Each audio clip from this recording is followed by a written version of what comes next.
আজকে শামীম ওসমান আসেন, মাঠ খালি, ফুটবল আছে, আমাদের 11 জন আছে, আসেন একটু খেলি। খেলতে চান, কবে খেলবেন বলেন? আগামী 10ই ডিসেম্বর খেলা হবে। 24 তারিখের পরে খেলা হবে। তুই, তোর খালেদা জিয়া, তোর জামাত, তোর হেফাজত সব নিয়ে আয়। তোর মাথা নষ্ট।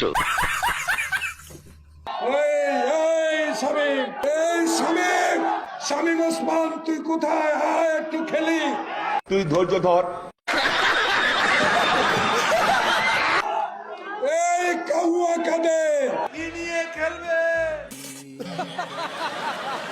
কাউয়া কাঁদে, তোর পেটে টল পেটে ব্যথা, জ্বালা রে জ্বালা। হাসান মামু, বেশি কথা বললে অনেক কিছু রেকর্ড আছে, সেগুলো ফাঁস করে দিব। ওই ব্যাটকায় ব্যাটকায় কথা কয় ইনু সাহেব। আর একজন পলক সাহেব। ভাই বোবা হয়ে আছি, বোবা। तेरा बाप यहाँ छोड़कर गया था कि तेरी माँ?